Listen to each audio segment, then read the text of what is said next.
ఈరోజు మనం చేపల పులుసు చూద్దాం. దానికి కావాల్సినవి ధనియాలు, జీలకర్ర. ధనియాలు 2 స్పూన్స్ అయితే జీలకర్ర 1/2 స్పూన్ వేసుకోవాలి. అల్లం వెల్లుల్లి పేస్ట్, ఆవాలు, మెంతులు. ఆవాలు 1 స్పూన్ అయితే 1/2 స్పూన్ మెంతులు వేసుకోండి. ఇది టేస్ట్ కొంచెం 2 వేసుకుంటే బాగుంటుంది. వెల్లుల్లిపాయ 1, ఉల్లిపాయ, టమాటా, పచ్చిమిరపకాయలు, చింతపండు, మామిడికాయ ముక్కలు, కొత్తిమీర. ఇప్పుడు మనం ధనియాలు, జీలకర్ర, ఆవాలు, మెంతులు, వెల్లుల్లిపాయ, ఉల్లిపాయ పేస్ట్ చేసుకుందాం. చేప ముక్కలు ఇవి కడిగేసి శుభ్రంగా మనం ఉప్పును పసుపు వేసి నీట్గా కడిగేసుకొని కొద్దిగా ఉప్పు పసుపు వేసి పక్కన పెట్టుకుందాం.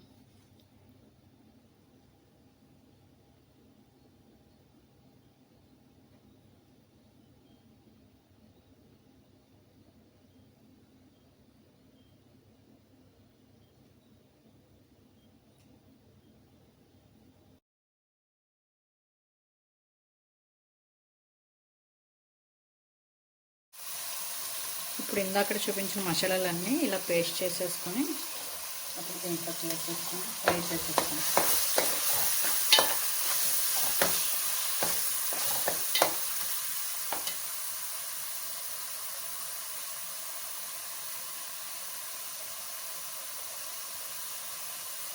మామిడికాయ ముక్కలు వేసుకోలేని వాళ్ళు టమాటాలు 2-3 వేసుకోవచ్చు, పర్వాలేదు, బాగానే ఉంటుంది పులుపు.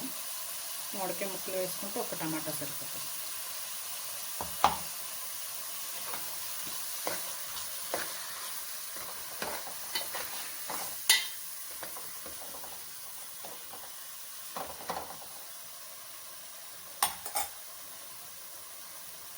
ఇది వేగుతున్న లోపల ఈలోగా చింతపండు నానబెట్టుకొని పులుసు తీసుకొని పక్కన పెట్టుకుని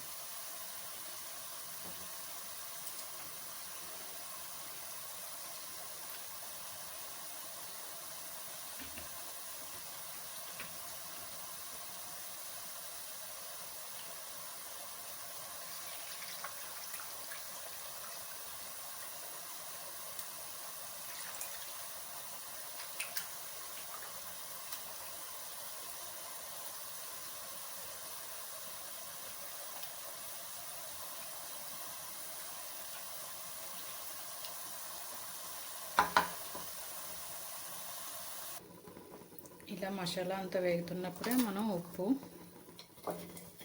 పసుపు, కారం అన్నీ వేసేసుకుందాం.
అంతా బాగా ఫ్రై అయ్యాక ఈ స్టేజ్లో ఉండగా ఎవరైనా బెండకాయలు కానీ వంకాయలు కానీ వేసుకుంటే ఈ స్టేజ్లో వేసేసుకొని అప్పుడు చింతపండు పులుసు వేసుకోవచ్చు. ఒకసారి ఫ్రై చేసుకొని నేను అవేమీ వేయట్లేదు,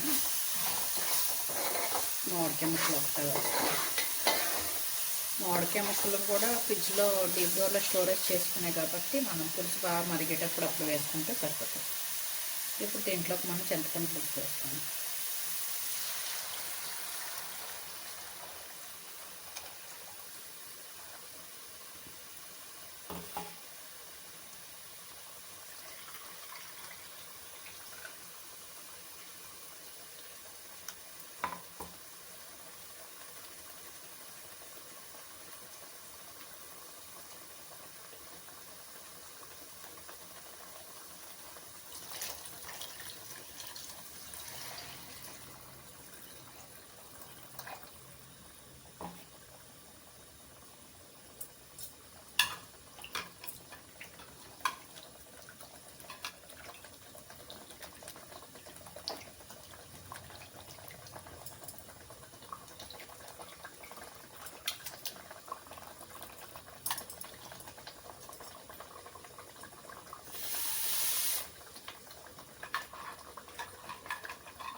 కలర్ చూసారు ఎంత రెడ్గా వస్తుందో.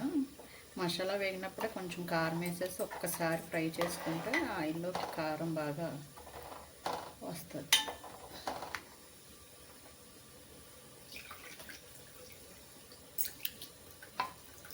అదే పులుసు వేస్తే కారం అది వేస్తే అంత కలర్ రాదు మనకి చేపల పులుసు.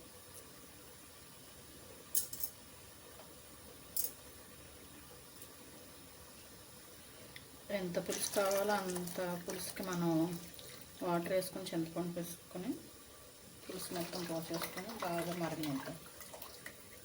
బాగా మరుగుతున్నప్పుడు అప్పుడు చేప ముక్కలు మామిడికాయ ముక్కలు ఒకసారి వేసేయచ్చు.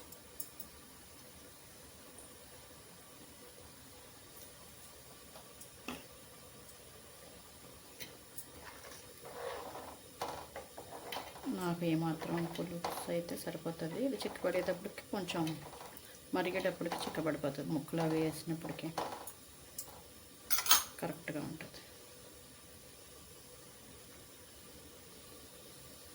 పులుసు అంతా మనం పోసేసుకున్నాక స్టవ్ హైలోనే పెట్టుకొని మూత పెట్టుకొని పులుసుని మరగపెట్టుకుందాం. పులుసు బాగా మరుగుతుంది. ఇప్పుడు మనం దీంట్లో ఉప్పు కారం అన్నీ పులుపు చూసుకొని చేప ముక్కలు వేసుకుందాం.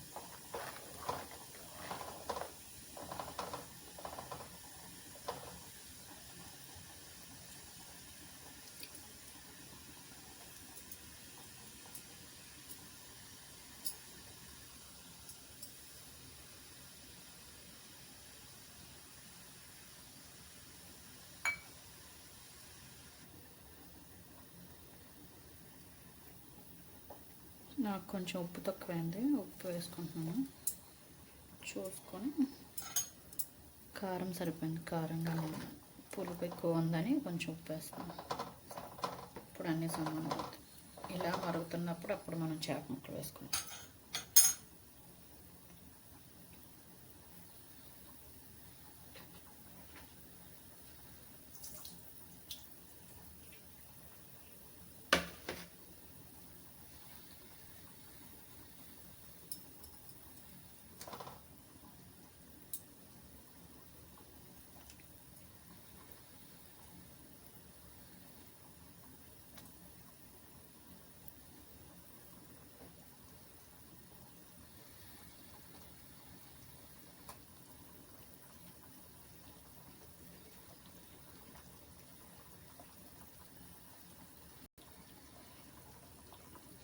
చేప తల వేసుకున్న ఒక 5 మినిట్స్కి అప్పుడు చేప ముక్కలు అన్నీ వేసేసుకుందాం.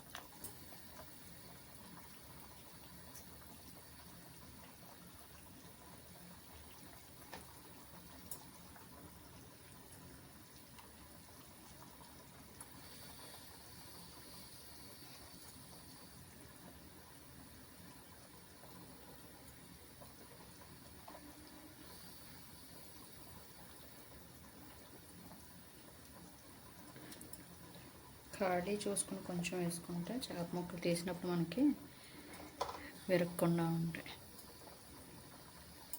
చిన్న చిన్న పైన వేసుకున్నా కూడా ఉడికిపోతాయి, ప్లేస్ వీటికి వెళ్తాయి. చిన్న ముక్కలు ఫస్ట్ వేసుకుంటే ఈ పెద్ద ముక్కలకి పులుసు అది సరిగ్గా పట్టదు.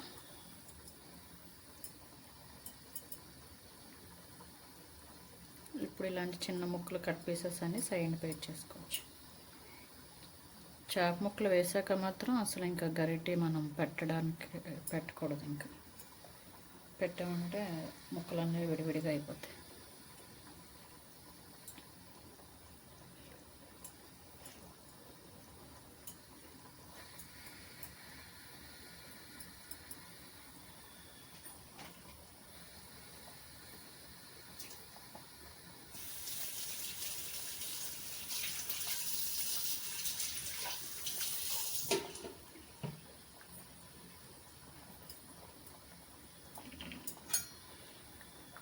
కొంచెం వీటికి పులుసు అందట్లేదు కదా, వీటిని మనం ఇలా అడ్జస్ట్ చేసుకొని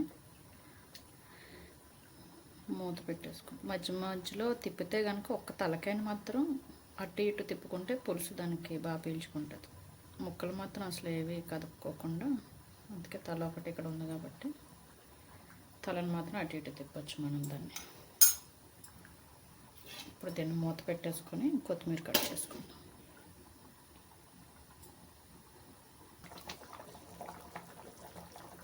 ఇప్పుడు ఇలా మూత తీసి మనం తలకాయని మాత్రం కొంచెం అటు ఇటు తిప్పుదాం. అప్పుడు తల బాగా ఉడికి పులుసు అంతా పీల్చుకుంటుంది.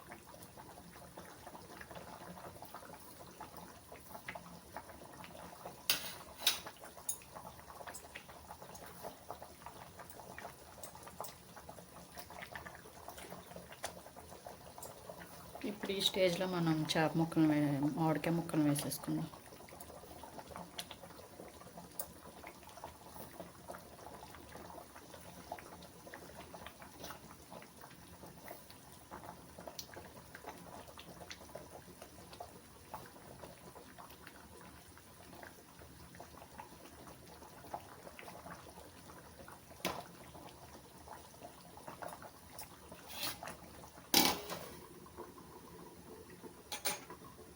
ఇదంతా కూడా హైలోనే ఉడికించేసుకోండి. ఒక్క 5 మినిట్స్ మాత్రం పులుసు కొద్దిగా చిక్కబడుతుంది అనగా కొంచెం స్లోలో పెట్టుకొని ఒక 5 మినిట్స్ ఆగి అప్పుడు ఆఫ్ చేసేయచ్చు స్టవ్. ఇదంతా మాత్రం హైలోనే ఉండాలి ప్రాసెస్ అంతా.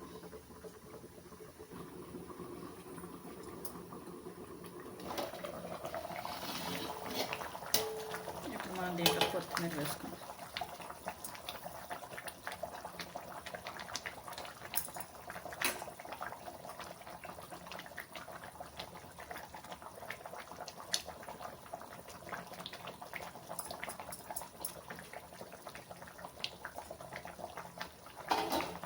ఇప్పుడు మీకు కదపాలనుకుంటే క్లాత్ తోటి అటు ఇటు కలుపుకోవచ్చు. లేదా అంటే కనుక అలా ఉంచేసి పులుసు చిక్కబడ్డ లేదో చూసుకుని స్టవ్ ఆఫ్ చేసేసుకోవచ్చు.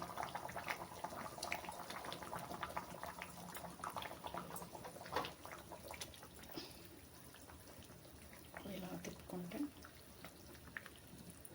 ఈ పులుసు చిక్కబడిపోతుంది చల్లారాక బాగా. అందుకని కొంచెం లూజ్గానే దింపుకుంటే చల్లారేటప్పటికే మీకు ఎలా కావాలో ఆ చిక్కదనాన్ని చూసుకుని స్టవ్ ఆఫ్ చేసుకోవచ్చు. ఇప్పుడైతే ఇలా ఉన్నది.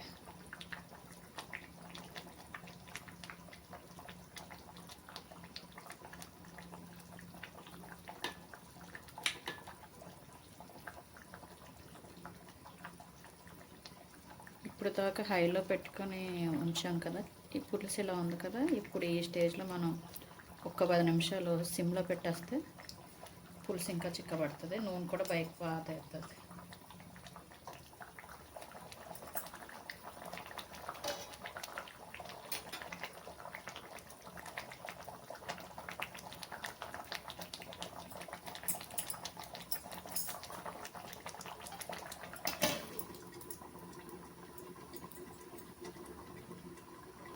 ఒక 10 నిమిషాలు సిమ్లో పెట్టుకుంటే నూనె అంతా పైకి తరుగుతుంది. మళ్ళీ చూద్దాం.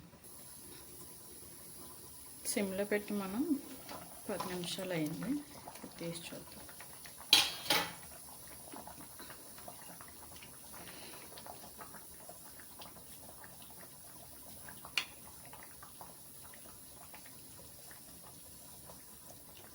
అంతా ఉడికిపోయింది. పులుసు కూడా ఇంతకుముందు మీద కొంచెం చెక్కపడింది.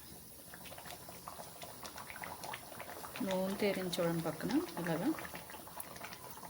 ఇలా పక్కన నూనె తేరితే చేప పులుసు మనకి రెడీ అయినట్టు. ఏ కర్రీ అయినా సరే, ఏ కూర అయినా, మటన్ కూర అయినా, చికెన్ కూర అయినా, ఏదైనా సరే నూనె ఇలా పక్కకు రావాలి. అప్పుడు దాంట్లో ఉన్నదంతా ఉడికిపోయి ఉన్నదని మనకి ఐడెంటిఫై. అది చేప తలకని ఇంకొకసారి పక్క తిప్పేసుకొని స్టవ్ ఆఫ్ చేసి మూత పెట్టాలి.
చేపల పులుసు రెడీ అయింది. Stove off చేసేసుకుంటాం.